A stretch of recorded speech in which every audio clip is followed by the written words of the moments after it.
أفاد مصدر أمني بإلقاء القبض على شخص في حي الجامعة غرب العاصمة بغداد.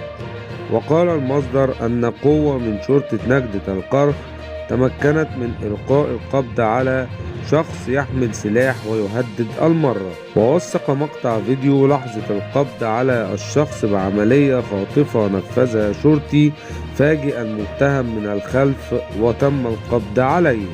وتفيد أنباء غير مؤكدة أن المسلح مختل عقليا دون معرفة طريقة حصوله على السلاح وهو من نوع كلاشينكوف.